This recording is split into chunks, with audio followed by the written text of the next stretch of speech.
The instructional program. Can I be terminated if I do not follow the state and district mandated curriculum? Yes. No.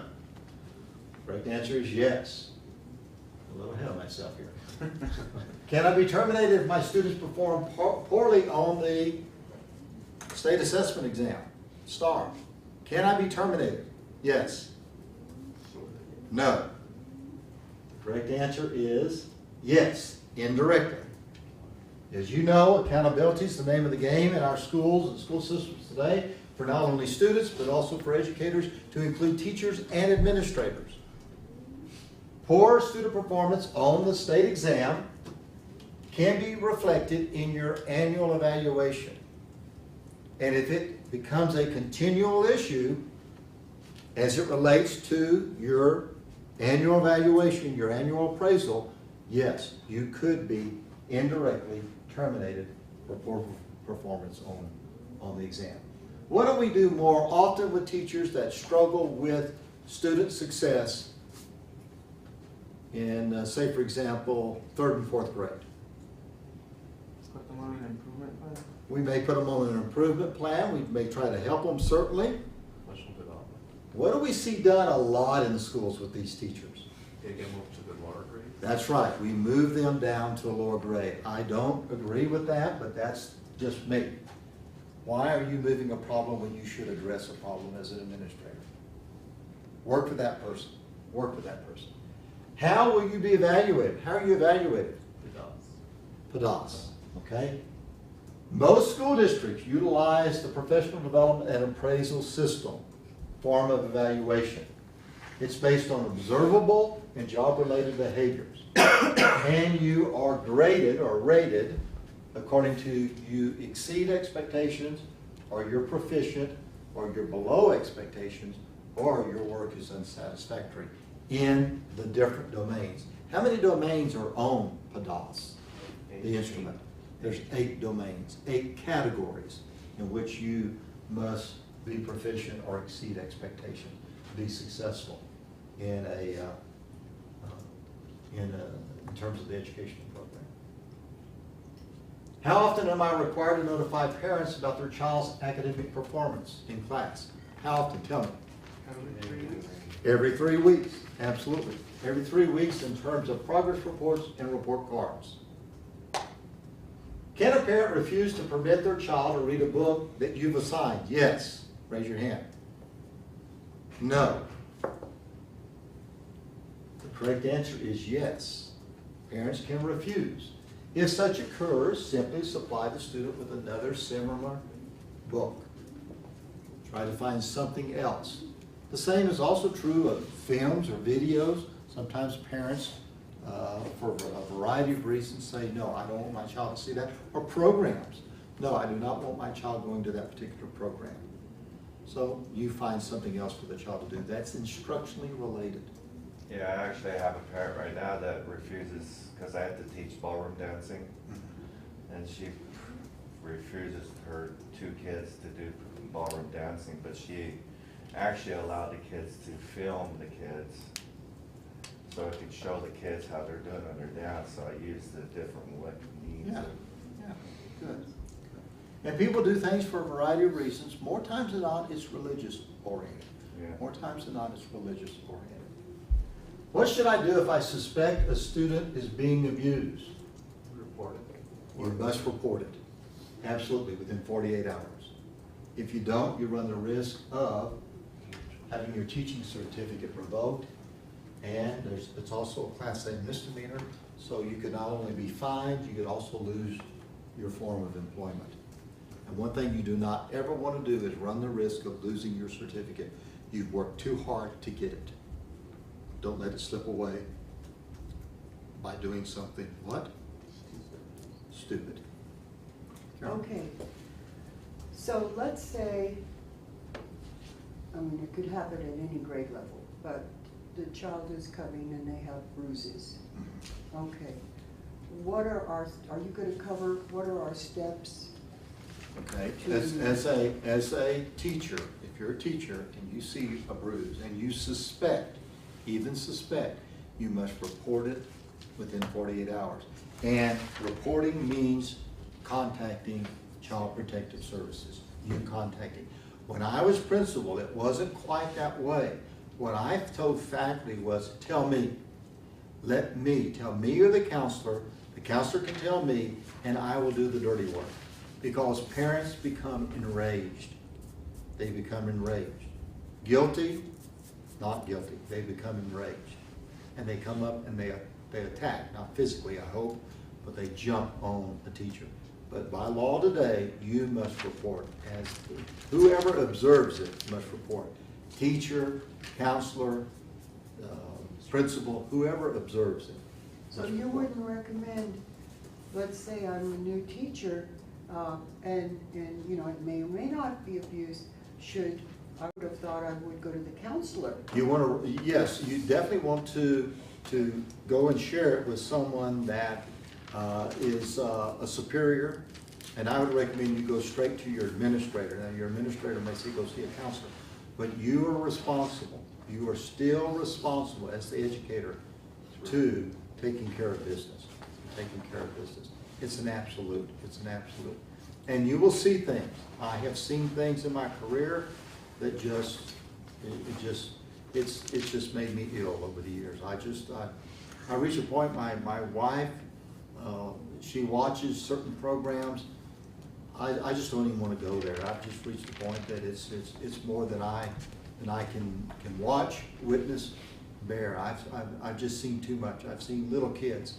I've seen small kids as an elementary school principal. It's beyond the imagination.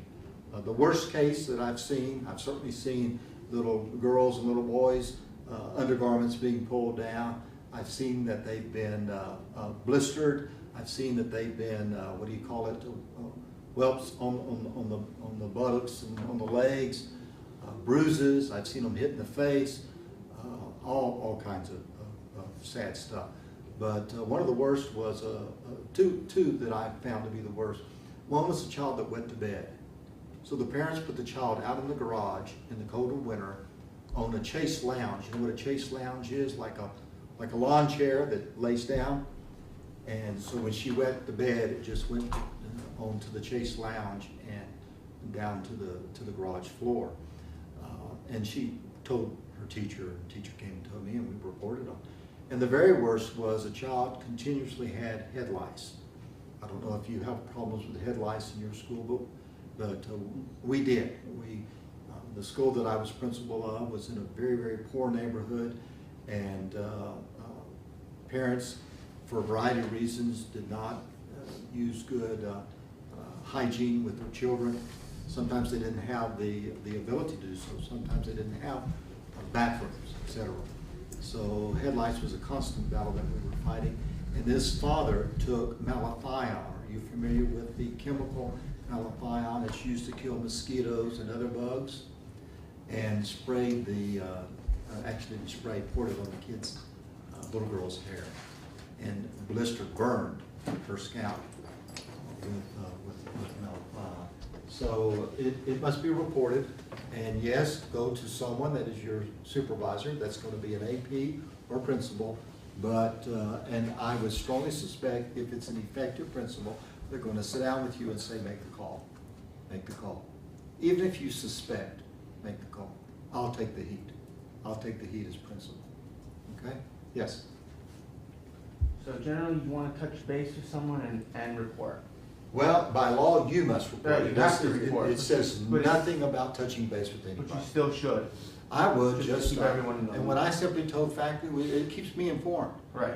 Nothing, I always use this with faculty. Don't get yourself out on a limb and start sawing the limb off. And don't get me out there with you and start sawing it off, because if we're both out on that limb and you're sawing it off, I have little chance of helping you. So I use that as a means of saying, keep me informed. Keep me informed as to what's going on, good, bad, or indifferent. If you've done something dumb, let me know. If you've done something stupid, let me know that, absolutely. But keep me in the loop. Yeah. But by law, you must report it if you observe it, if you suspect it. Okay? Yes, ma'am. I was just going to say, one is they have a new workshop that you can take online. What is it, the Department of Public Safety for Child Protection. Yes. They have a new website. You just take it, a little while, you'll answer questions, and then you can get a little certificate, I think, Yes. saying you've completed that.